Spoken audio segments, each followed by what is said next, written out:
101.3 FM.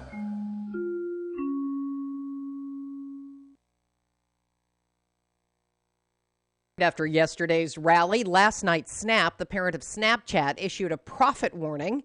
Its shares are down 30% this morning, dragging other names down with it, like Facebook parent Meta and Pinterest. Abercrombie & Fitch lost a quarter of its value in the pre-market this morning. Shares down 25% after a surprise quarterly loss. It's cutting its sales outlook for this year. Best Buy shares were ticking higher. It says sales dropped in the last quarter, but not as much as Wall Street expected, and revenue came in better than forecast. Petco shares are higher. It reported a strong quarter, including better than expected same-store sales. Walmart says its drone delivery service is being expanded to reach 4 million households across 6 states. And Bruce Springsteen and the E Street Band will tour the U.S. and Europe next year for the first time in 6 years. U.S. cities to be announced.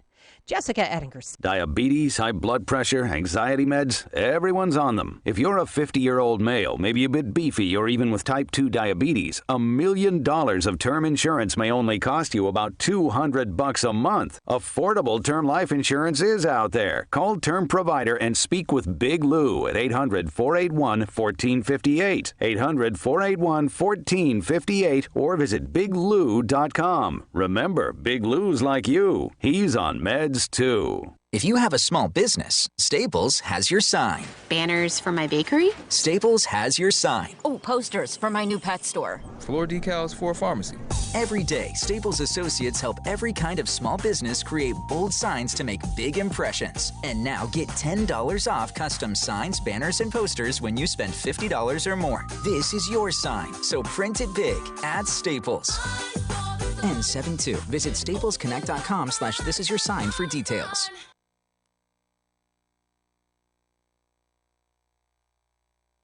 KCAA.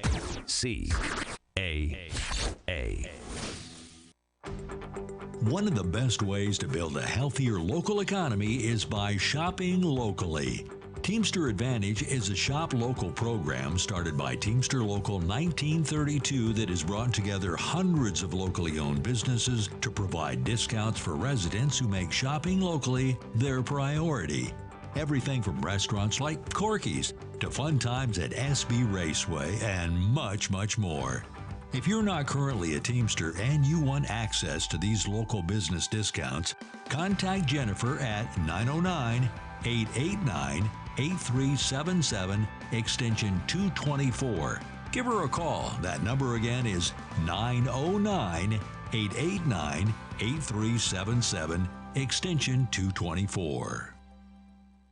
Labor unions built the middle class, and the middle class built America. That's the message from Teamsters Local 1932, a strong and successful labor union based in San Bernardino that represents over 14,000 hardworking people across the Inland Empire. The Teamsters are ready to help you organize for better pay, increased benefits, and improved working conditions. Reach out to Teamsters 1932 at teamsters1932.org/organize to speak with an organizer today.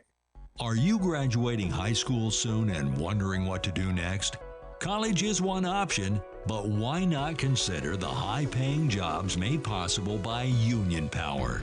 Labor Union Teamsters Local 1932 has opened a training center to get you into the high school to high-paying job pipeline. You'll learn all the skills needed to excel in opportunities across industries. Visit 1932trainingcenter.org to enroll today. That's 1932trainingcenter.org. Are you underpaid and overworked? Is a living wage and employee benefits like affordable health care more of a dream than a reality for you and your family? If so, it's time to form a union. Don't be denied the wages and benefits you deserve. Come together in a union with the power of numbers. A union is not a privilege, it's your right, and it will make a difference. Contact Teamsters Local 1932, a powerful and successful labor union in San Bernardino, by visiting teamsters1932.org/organize to start today. This is KCAA. Now, here is the voice of the working class, Rick Smith.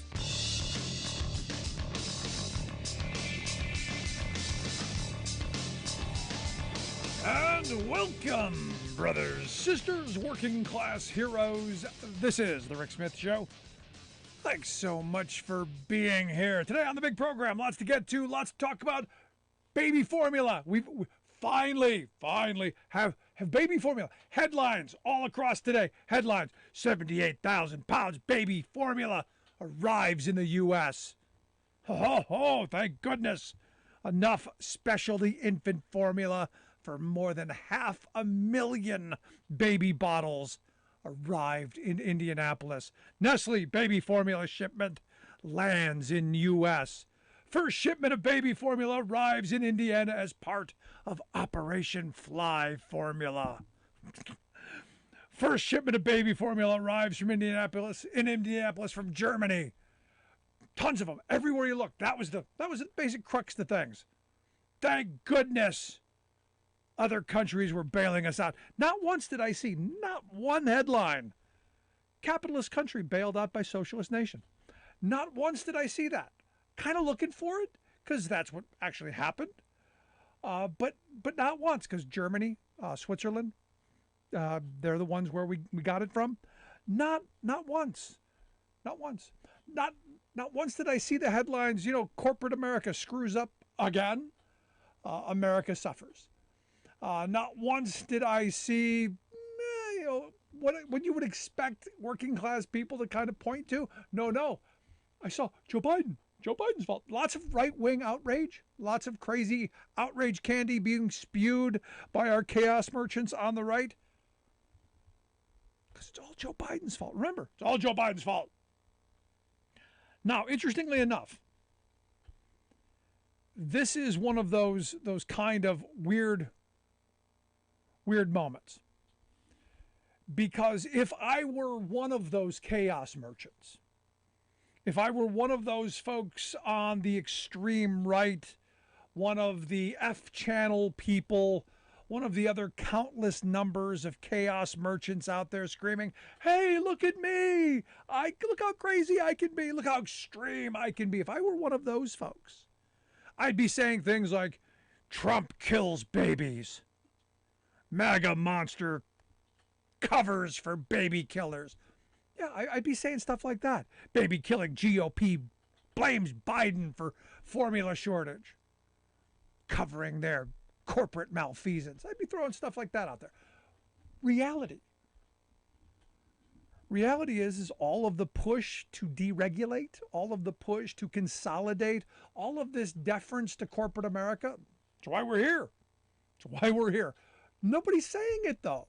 And why are we not saying it? Why are we not coming out and going, yeah, this is what, having 4 companies that control 90% of the baby formula in this country, this is what it gets you. This is what mass consolidation gets you. And it's not just, it's just not baby formula. It's most of the things that we depend on. I'm old enough to remember a time when there was actual competition in the market, where we used to break up companies for stuff like this. I still remember, Ma Bell. And we broke that up because, it was a monopoly. Wanted competition. And what did we end up going back to? Well, we know in the meat, there are 4 companies that control most of our meat supply. There are 3 or 4 companies that control most of the cereal market. There are 3 or 4 companies that control just about every market. And we're told, no, it's all Joe Biden's fault. And then you put on top of that, this mass consolidation comes with this belief that corporate America, they're going to police themselves because they're going to do what's in their best interest. And we're led to believe that their best interest is to make sure that their products don't get them sued. And that they're going to police themselves. They're going to regulate themselves. They don't need pesky government. Don't need pesky regulators around just mucking the thing up. Isn't that what we're told? Job-killing regulation. Yeah, we're told that quite often, aren't we? And yet, New York Times reports today that evidently one of the bigger reasons for this shortage is that the Abbott plant in Michigan, has been shut down because of contamination. And what they're throwing out as potentially part of this is evidently a couple of kids have gotten sick, and they're pointing to this Chronobacter Sakazaki. I don't know what it is, but they should. And what the Times points out is that their words, quote, there's no comprehensive mechanism for detecting or investigating Chronobacter infections, and only one state, Minnesota, requires doctors and laboratories to report cases to authorities. So we have no way of detecting it, really. We have no way of investigating it, really, and no reporting mechanism for when it breaks out. Gee, I wonder who that could benefit. And I wonder why you wouldn't want to have a comprehensive system that sets up a mechanism for detecting, investigating, and reporting. Gee, I wonder why. I wonder why we would do that. They then say, and look, this is where the New York Times loses me sometimes.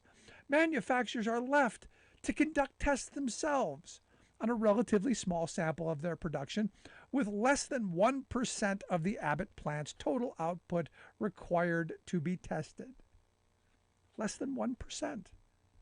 Are you feeling warm and fuzzy that less than 1% of the baby formula there being tested?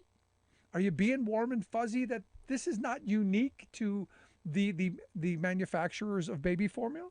Are you feeling warm and fuzzy that our food supply is always precariously on the edge of who knows what's next? And what recalls are coming because, we don't want to overregulate. Job-killing regulations, mind you. So when these things happen, and they do, who do we then blame? Well, of course, we blame Joe Biden. Of course, that's the natural reaction, to blame the person who, is sitting at the top. And look, the president is the figurehead, literally has nothing to do with this in this moment. We just went through 4 years prior to him of deregulating, of saying, hey, corporate America, do your thing. And in this moment, their thing is make as much money as possible, to grow larger and larger and larger. And I keep saying we're in a moment right now, and I'm hoping that people are here with me.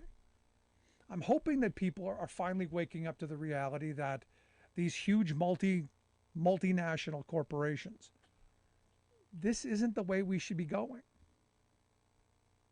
Because in this case, the largest of the four went down. And predictably, what did we have? We had a shortage. Now, did the other three ramp up production as we're told?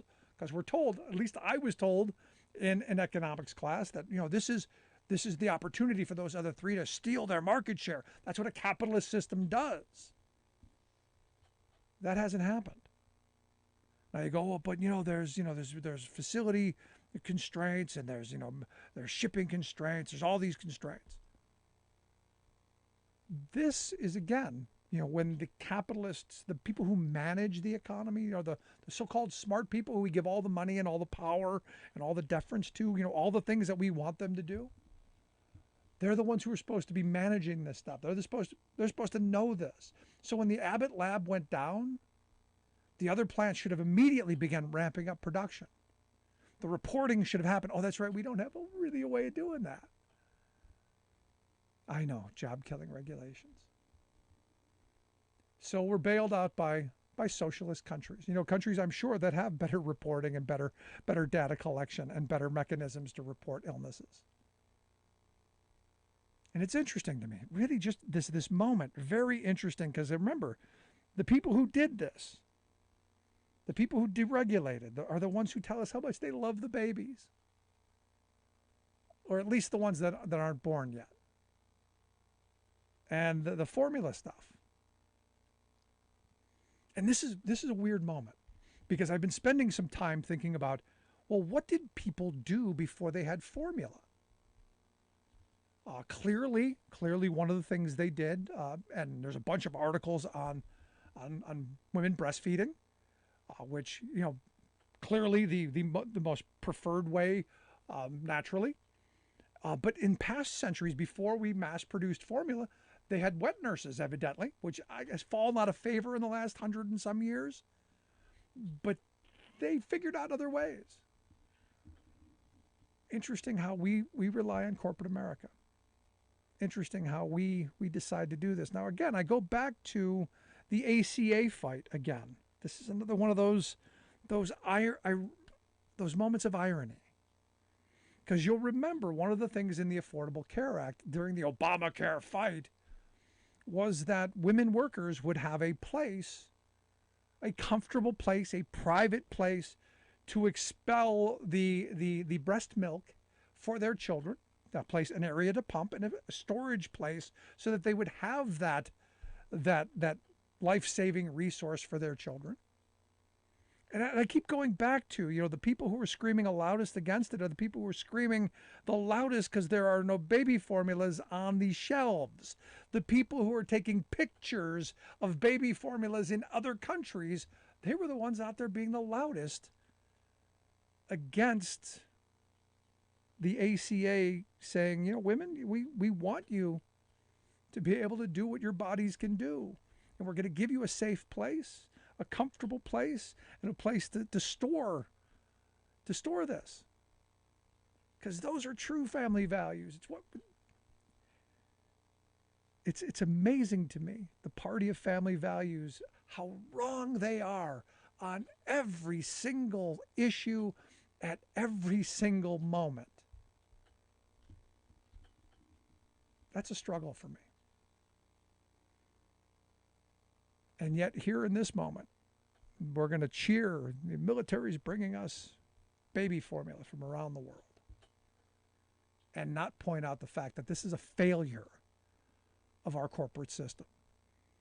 This is a failure of conservative policy to say, no, let corporate America decide. Let them do it. Completely free of oversight, completely free of reporting or regulation.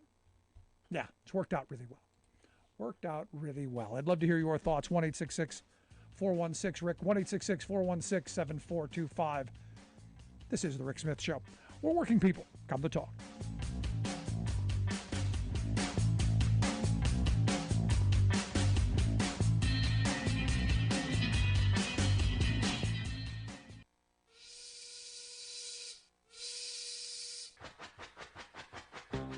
If you're a fan of the show, you've heard our labor history in 2 segments, and you can hear them on the radio pretty much anywhere in the U.S. Labor history has never been more important than it is right now.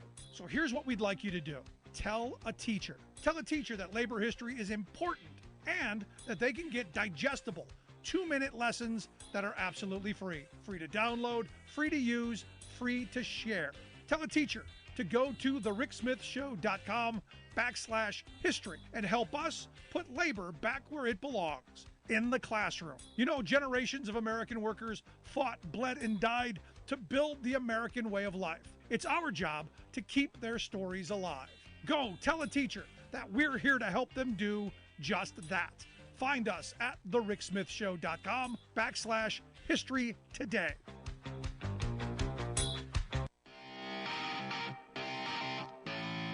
Welcome back to The Rick Smith Show. Now, here is Rick Smith.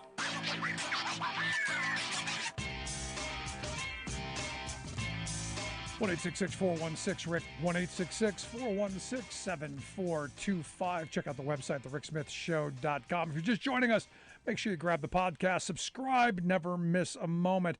New Oxfam report out says that during the pandemic, we created a new billionaire every 30 hours. Yay for us.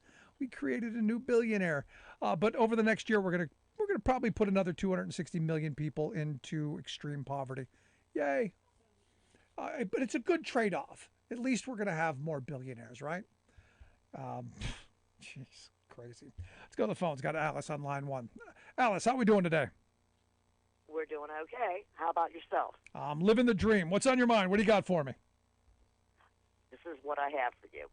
You cannot, in the 21st century, try to apply the rules from the Bronze Age, meaning, their weird evangelical so-called Christianity, And you also cannot use the rules from the Middle Ages to try and get a nation to remain evolving and moving forward. Because we're not. We're devolving. We're devolving right in front of our eyes. Things are collapsing. They're falling apart. And yet they're going, oh, well, we need to go back to the 50s. And, you know, you just keep up with that idea. And you know, we might be back in the Stone Age before it's all done and over with. Because any nation, any religion, any culture that refuses to evolve and move on will stagnate, then devolve, and eventually collapse. We've seen it. Anybody that has studied history has seen it. But hey, you know what? I guess that's what the GOP and the evangelicals thinks is going to make us all closer to Jesus and God. But hey, you know, why not?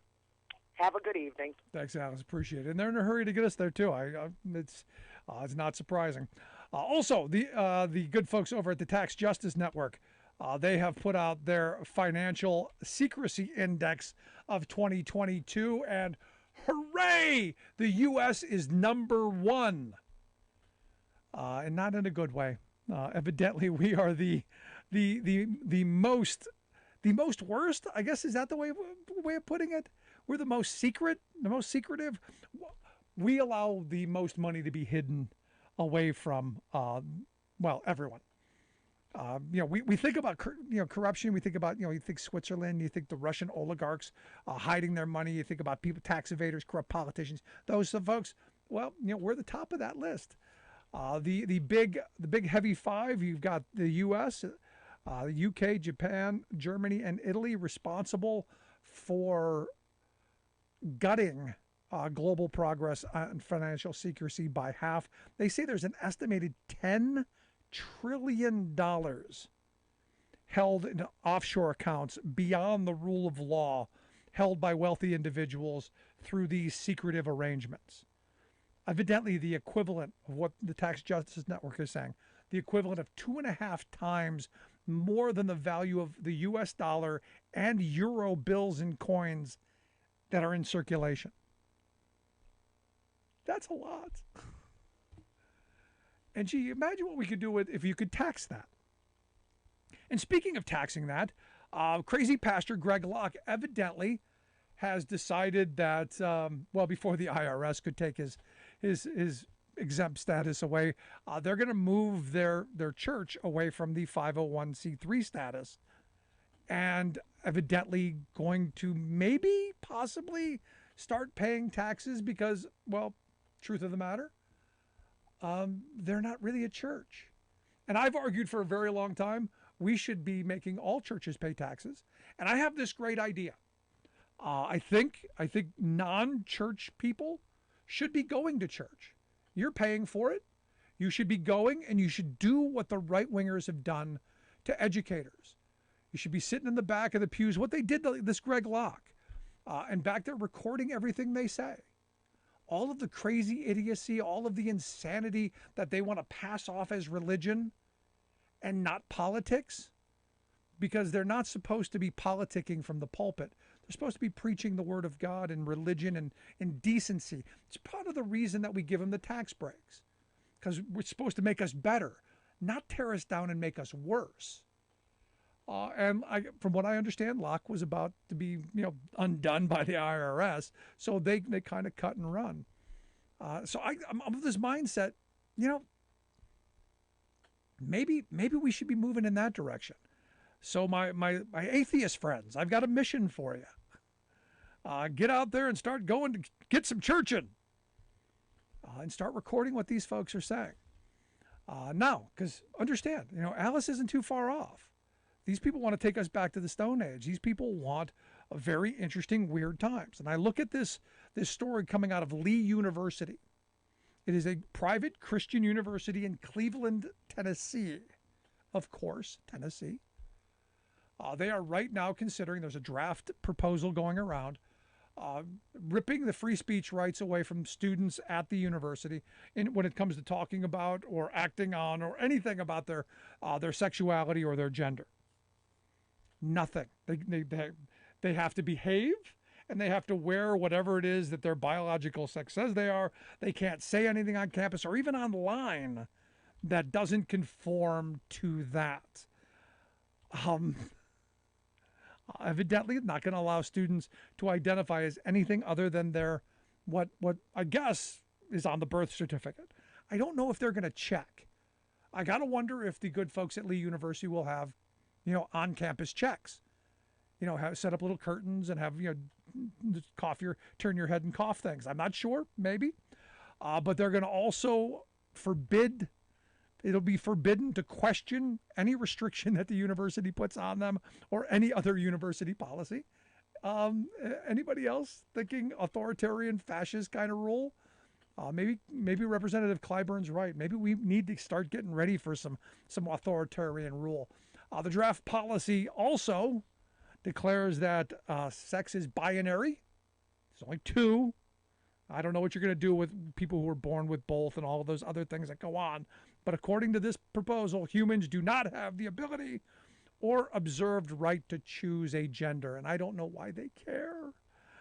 They say that no member of Lee University community may publicly identify or behave as a gender that does not correspond with his or her biological sex. And again, I don't know how they're going to know. Again, is there a test at the beginning? Also, they say no member of the Lee University community may promote or advocate in person, in writing, or online for sexual acts, behaviors, or lifestyles that are contrary to Scripture, this statement of belief, or any university policy. The policy then goes on to say that they forbid sex between unmarried heterosexuals. Uh-oh. They're talking about the rest of us. Uh-oh. That's me when I was in college. Got my attention. Uh-oh. Because they're not going to stop. Understand, this is going to go after the minority now, going to go after the weakest now, going to go after, let's bully on the one person. Until eventually, they're going to come for everybody else. That's what fascists do. That's what authoritarians do. That's what's going to happen. And this is where I reach out to all of my sane folks, my sane religious friends. There are extremists in your ranks. Do something about them. Reel them in. Shout them down. Excommunicate them. Do whatever it is you do. But this kind of stuff cannot be the direction we go as a country. Because eventually, it's like I've been saying for the longest time. It's the Pastor Niemöller quote. First they came for the trade unionists, and I said nothing. I wasn't a trade unionist. And they came for the socialists. I said nothing. I wasn't a socialist. And they came for the Jews. I wasn't a Jew. Because I wasn't a Jew. And then when they came for me, there's nobody. This is one of those moments. And this is scary times and scary stuff, because college is supposed to be that moment where you question everything except your sexuality. That's bad at Lee University in Cleveland, Tennessee. Here's a thought. Don't go there. Stay. Run. Love to hear your thoughts. Email me, rick@thericksmithshow.com. Gonna take a quick break. Right back after this. Stick around. You're listening to The Rick Smith Show. We're working people on the talk. I'm Rick Smith, and this is Labor History in 2. On this day in labor history, the year was 1934. That was the day the Lucas County Sheriff ordered an attack on thousands of electric Autolite strikers and unemployed league supporters, touching off the 6-day Battle of Toledo. The Toledo Autolite strike was one of 3 historic strikes of 1934 that turned the tide favorably toward industrial organizing. The Autolite Company had granted a wage increase, but reneged on promises of a first contract that included seniority rights, a closed shop, and more. Workers walked off the job in mid-April. As the strike was about to collapse, unemployed league forces, organized by A.G. Musty's American Workers' Party, joined picket lines in support. When legal wrangling failed to subdue the strike, scabs and deputized specials were amassed. And on this day, the picket lines grew to as many as 10,000. Deputies began arresting strike leaders and attacking picketers with fire hoses, tear, and vomit gas. Historian Brian Palmer describes the scene this way. Angry workers laid siege to the factory.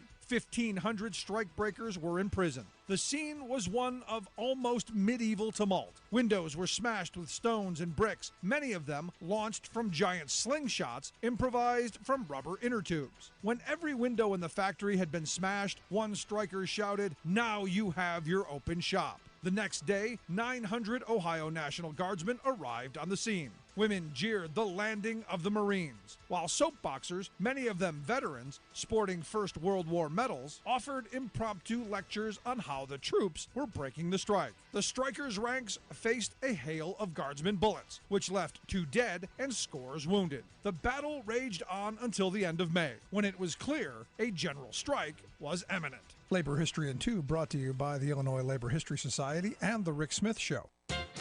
I never dreamed of growing up to be a political activist commentator, but here I am, and it worked out pretty well for me. I've been lucky enough to have a voice in public matters and eke out a modest living running my mouth as an independent populist agitator. Still, I have to confess to the sin of job envy, not in the sense of being resentful, but regretful about my own inability to lift the trade of journalistic commentary to the heights attained by a small, feisty collection of unique public opinionators, political cartoonists. In framing issues and rallying people to think and act, these journalists have an unfair advantage over us mere word crafters. They can literally draw a picture to make their point. They reach masses viscerally as well as cerebrally, and visceral usually outpunches cerebral. Editorial cartooning is a profession made up largely of progressive mavericks who enter the social, political, cultural fray with an abundance of anti-establishment audacity, an eye for irony, fondness for the underdog, and an ability to laugh at absurdity, plus artistic talent. Because cartooning is an expression of the human spirit that's been irrepressible since cave drawings, generation after generation of pen and ink champions of democracy blossomed. The general public's appreciation and demand for the cartoonist's unblinking honesty and satire have never flagged, even increasing whenever the artists come under public assault by autocrats, plutocrats, screwballs, and assorted other censors. These graphic editorial artists matter. Again and again, they've roused the public to rise up and put down corporate and political scoundrels, incrementally advancing our nation's democratic possibilities. As in the natural world, though, even the most beneficial creatures can be driven to extinction. This is Jim Hightower saying, check your own local newspaper. Are your favorite cartoonists still there?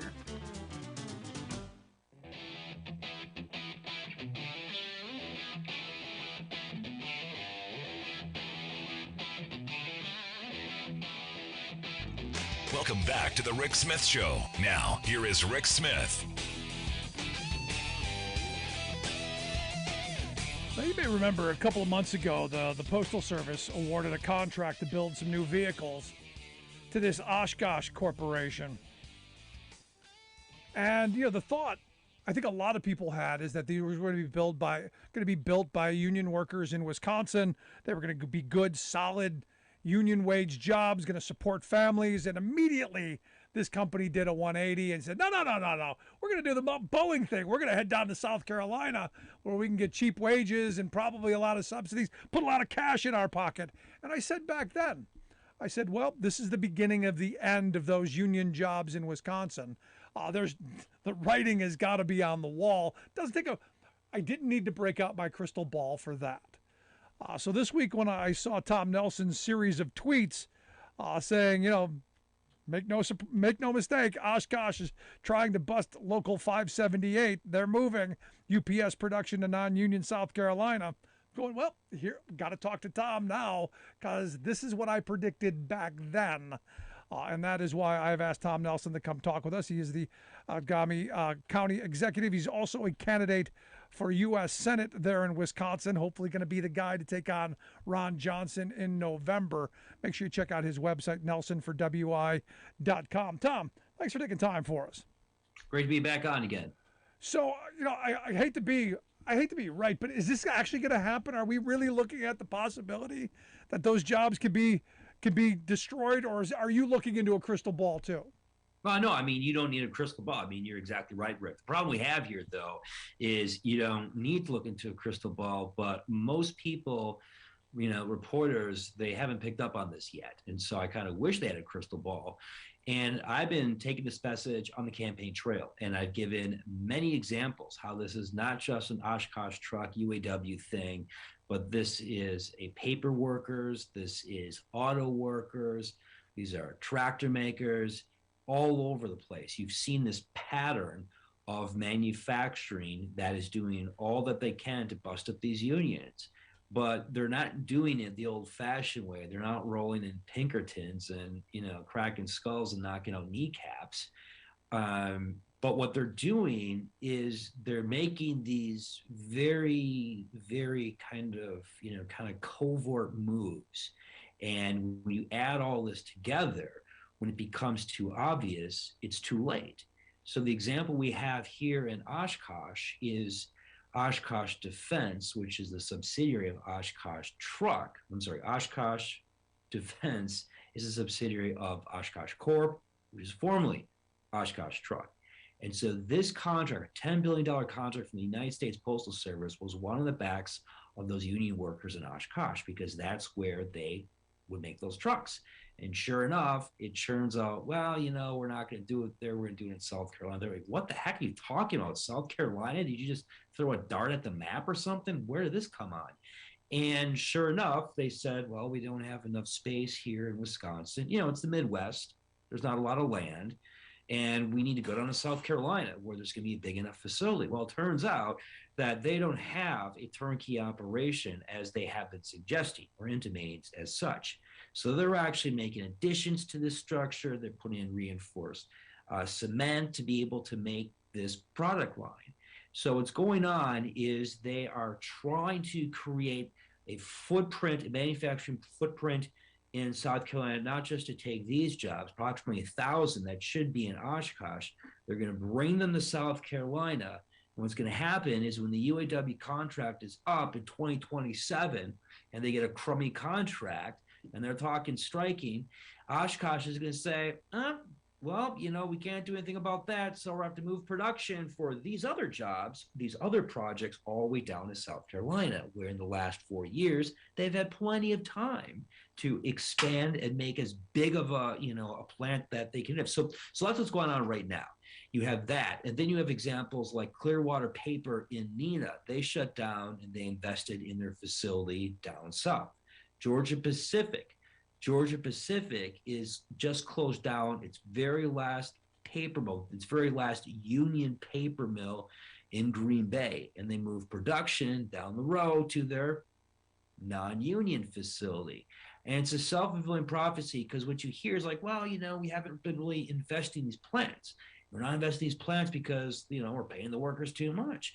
But they're deliberately making these strategic decisions to invest in non-union facilities because they're non-union facilities. So it becomes a self-fulfilling prophecy. So I just gave you 3 concrete examples of what's going on. People aren't picking up. And as I said in my tweet, my prediction is, and I hope I'm wrong, and I hope you're wrong too, Rick, which is union manufacturing in the state of Wisconsin is going to be gone in 5 years.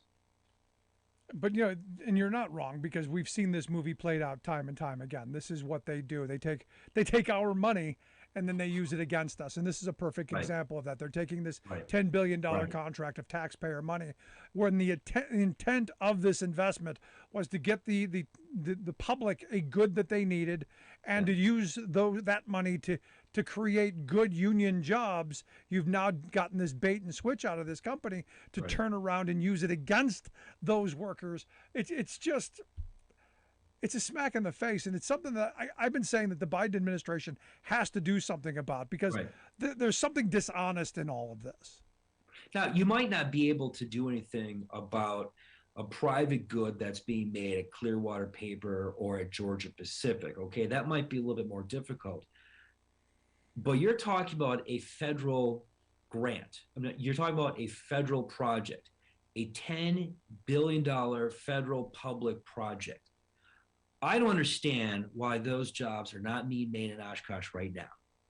Because if I was a U.S. Senator, I would say, you know what? This is a pretty big deal. We're talking about generational jobs in Oshkosh, 1,000 union jobs. But at the same time, too, I'm seeing what is happening with these other companies and what they're doing to bust their unions. And what I would say to Oshkosh Truck is simply this. I am going to attach an amendment to a random bill, whatever it might be, that says you got to make these trucks in Oshkosh, or hold up another bill. And I don't understand why any U.S. senator can't do this. You are a U.S. senator and you have the power to do that. So do it. Yeah, Your job is to stand up for the people you serve. I think this is important. I think this is important enough to pull out a full stop. This is a $10 billion contract that is owed to the union workers at Oshkosh, and no one is doing anything about it. Democrats aren't doing anything about it. Republicans aren't doing anything about it because most of them have given up. They've given up because they have seen this movie too many times, and they're just, well, we tried so hard, and these are just jobs, and they're just going to go away, and we have to let them go away. Yeah, they're going away. You know why they're going away? Because we're not standing and fighting. That's why they're going away. Maybe there'd be a senator that could do that. Maybe we could take one of them out this November who isn't doing that. In fact, one of the senators from your state in Wisconsin, I seem to remember saying something about these jobs, that you guys have too many jobs in Wisconsin. Am I getting this right? The sitting senator said there are too many jobs in Wisconsin. I think his name is Ron Johnson. You can't make this stuff up. But, this is the same guy that concocts these COVID conspiracies. Oh, the last thing he said was that COVID was this conspiracy that the Biden administration is using to get votes and to get rid. It's just bizarre. It really is none of the stuff adds up, and it doesn't make any sense. And I think that you're just dealing with people, and I don't know what goes on between the ears of Ron Johnson, but he just must be confused day in and day out because the words are coming out of his mouth and what he's hearing, it just doesn't add up. It doesn't make any sense. And as a result, real people are getting hurt. Well, did he agree with somebody? Because of a pandemic, people are losing their jobs. And of course, what's ridiculous is this is in his hometown of Oshkosh. If he can't stand up and fight for jobs in his hometown, he's not going to do it anywhere else. And indeed, he hasn't done that in the last 11 years. Yeah, but did he just recently agree with somebody who said that something, the vaccines caused AIDS or something outrageous like that? Oh, yeah, that's it. You want to laugh. That's your first reaction. But again, this is serious stuff. This is not coming out of some random conspiracy on some, the back page of some sort of website out of someone's parents' basement. This is a U.S. senator. This is a U.S. senator who was a chairman of the Homeland Security Committee. And he keeps saying these things. Mouthwash can kill COVID. COVID vaccines can cause AIDS. It's just, if you were someone who was saying this just off the street, this is the kind of stuff that you would expect hearing from somebody at bar close at 2:30 in the morning. It just doesn't make any sense. And this is coming from a U.S. senator. Just think about that. It's crazy. You're listening to The Rick Smith Show here with Tom Nelson, the Outagamie County executive. He's also running for U.S. Senate there in Wisconsin. And look, I'm hoping someone takes Ron Johnson out in the next election. And I'm hoping it's Tom. Tom's one of my favorite guys. Check out his website, Tom Nelson, or Nelson4WI.com. We'll get it out, links out on social media, how you can check that out. Also check out his book, One Day Stronger, How One Union Local Saved a Mill and Changed an Industry, and what it means for American manufacturing. We'll get links out on social media as well on that. Now, you're one of these guys, every time there's some action going on in your backyard, you are there. And I'm looking at this CNH strike that's going on, entering its fourth week. I understand today the UAW just rejected the latest company proposal that was not up to snuff. This is another one of these moments where corporate America went in and said, fine, you're going to go on strike. We're going to cut off your health insurance. And which is why this is a good opportunity to talk about the Striking Workers Health Care Protection Act that's been introduced by Sherrod Brown and my Senator Bob Casey, something I think you'd be on board with, right? Yeah, of course. But I looked at this, I looked at the bill and going through it because this stuff's important to me. And I guess the sanction was something like a $50,000 fine if there's a violation. Well, just make it illegal, for crying out loud. How simple can this be? You just make a law that says you can't do it. It's illegal. We're not talking about a fine here, a fine there. And see, that's another problem too, is corporate America has caught on to this. I like the bill, but it doesn't go far enough. Many more examples, warn notices. So if you're going to close down a plant or a mill, you have to give a 60-day notice that you're going to lose your job. But what's happening is more and more companies are breaking the warn notice, and for a couple of reasons, and the penalty is not that high. They look as a cost of doing business. Do you give the workers 60 days so you can work this thing out, or do they shut the mill down in 2 or 3 weeks so you don't have a community or a union or workers that can organize and fight the closure, which is what we did 5 years ago at the Appleton Coated Mill. If we were not given enough time, we would never have been able to do it. If it wasn't a union workforce, we would not have been able to do it. So I like the bill that they've come out with, that Sherrod's come out and Bob Casey, but it's got to be stronger. It has to be much stronger. And look, you're talking to the guy that's talking about passing the PRO Act, repealing Taft-Hartley, cracking open, existing labor law, making sure we get rid of these racist provisions that makes it difficult for domestic workers, for agriculture workers to organize. We have to do more. We constantly have to be on offense. We can't just say $15 minimum wage. We can't just say PRO Act. We can't just say we got to get rid of bad trade deals. We need to have solid, no holds barred legislation and laws, and we got to keep pushing. I don't care if you're in the majority. I don't care if you're in the minority. I don't care if you don't have a working majority. If you are really pro-worker, this is your mission, and you do this every day that you wake up. And if I have the honor and the privilege to go to Washington to represent the great people of Wisconsin, I will commit to you right now that this will be my single solitary focus, to bring economic justice, to bring social justice to working families in Outagamie County, throughout Wisconsin, and throughout this country. We need more people in elected office who will take that pledge. And I wish Democrats would get on board with that. Also this week, I understand there's a rally, Tract Building Systems. I guess they're on strike. Tell me what's going on there. Yeah, so these are the SMART Local 565. It's in Sun Prairie, just outside of Madison.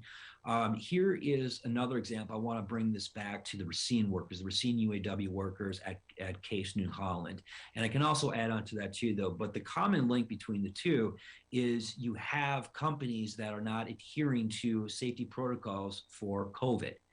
And they have this problem, people are still getting sick of COVID. So yes, this is supposed to be an endemic, but we know that these COVID cases continue to rise.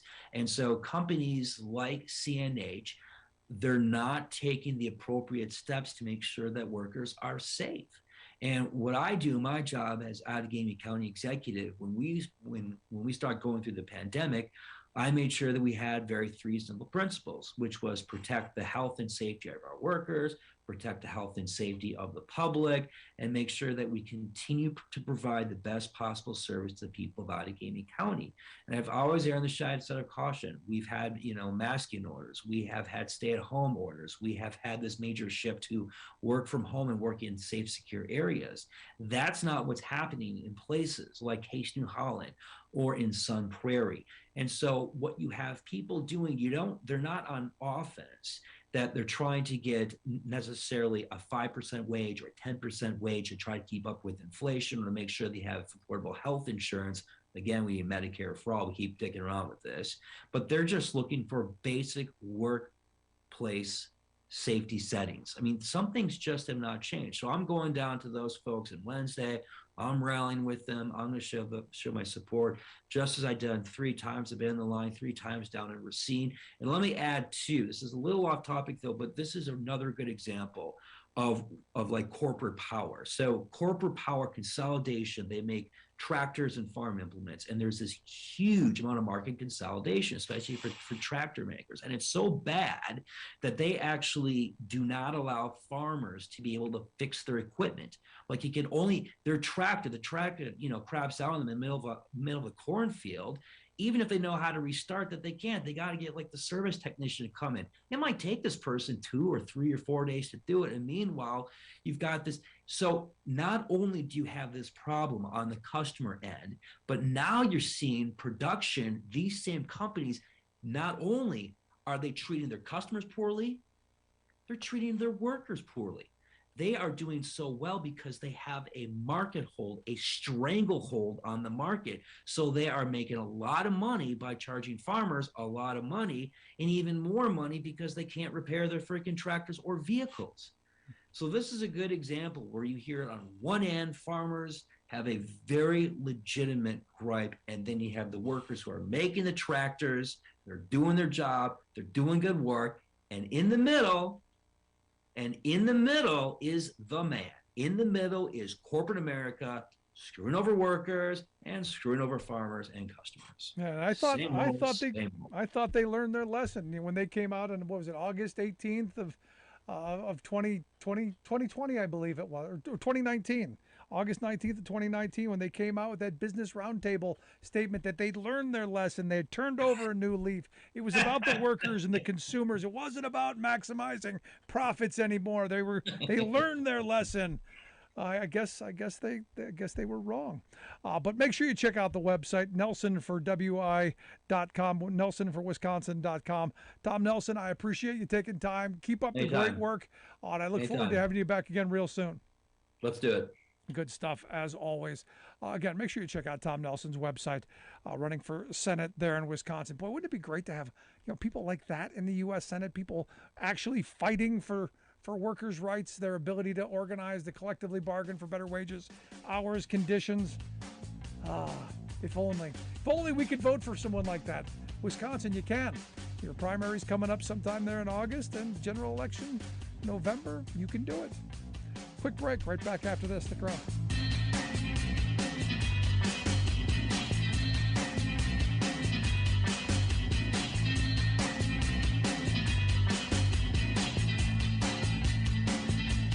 I'm Rick Smith, and this is Labor History in 2.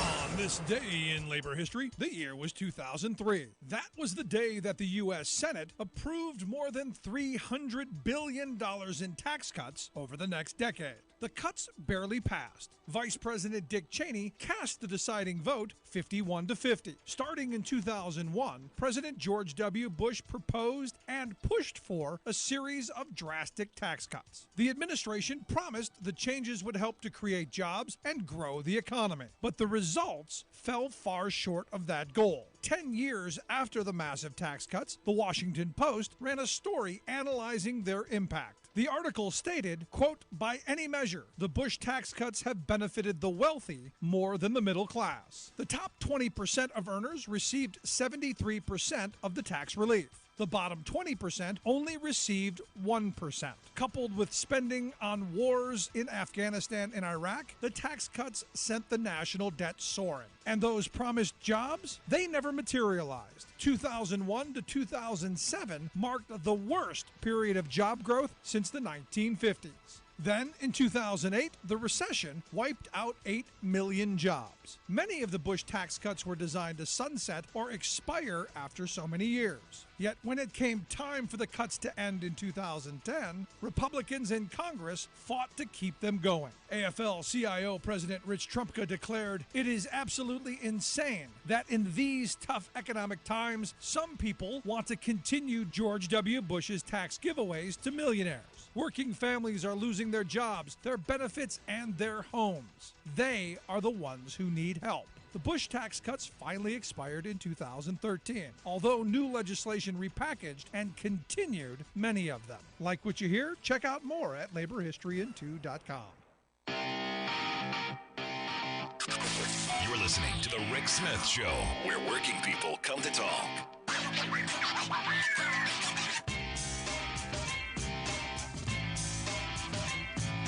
So it looks like Truth Social is getting a little attention, and it needs it. Look, Truth Social needs a little attention because evidently the former guy got to re-truth something.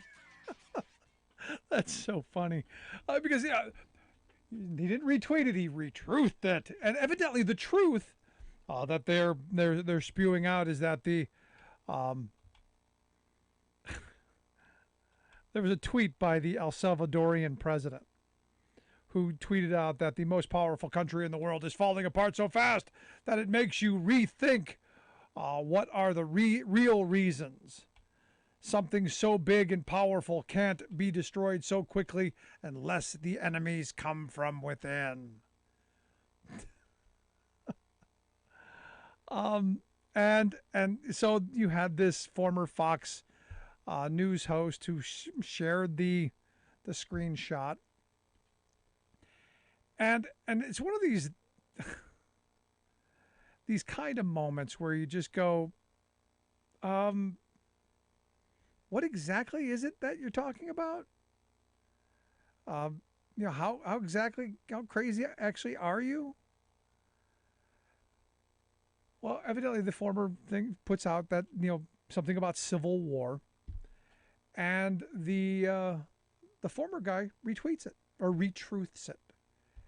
And George Conway, the conservative attorney, he tweets out, nothing to see here, just a former president of the United States sharing on social media post advocating or predicting civil war in the United States. No biggie. Yeah, no biggie. A guy who caused an insurrection on January 6th, no biggie. And really does, I think, in a way, wants that. Because wouldn't that be the ultimate ego shot for him? Also, interesting to see that Senate candidate here in Pennsylvania, Dave McCormick, has filed a lawsuit here in Pennsylvania to compel the court to count Republican mail-in ballots. This is great. Wants to count all the ballots. Huh, how interesting is that? A Republican saying we should count mail-in ballots. Weird. I'm waiting for this to turn completely crazy, kind of like 2020's Republican, positions. McCormick wants to count the ballots because, it's a virtual tie at this moment. So every ballot should be counted. Oz, not so much. Barnett's claiming everything's stolen from me. She should have won because that's the Trump move right there. Now, as we talked about on our weekend show, the reality is on Friday there was an interesting court case out of the third district court of appeals that said in a 2021 judicial race that all of the ballots, regardless of if they were stamped with a date or not, if received by the election day, would be counted. That's what this lawsuit is coming out of, because there are some unmarked ballots that now need to be counted. This is what McCormick is saying. Look, I need those ballots. The more ballots that can be counted, the better chance he's going to have. Oz, since Oz might be just a touch ahead, couple of votes, doesn't want any more ballots to be counted. Interesting to watch the gamesmanship, but still very interesting to watch Republicans say, oh, we want to count the ballots. The ballots that we've always been against. Such fun. And I still say, and I still stand by my position that Trump should have endorsed the black woman, because she is so much more Trumpian than the two guys. I think his endorsement could have moved her to victory. I think because she was the Trumpiest of Trump. I do believe that. Oz, not so much. But I'd love to hear your thoughts. You can email me, rick@thericksmithshow.com. If you miss any of the program, download the podcast. You can get that at thericksmithshow.com or wherever you get your favorite podcast. Make sure you subscribe, share, comment, like, all of that, and give us a 5-star rating. Great stuff.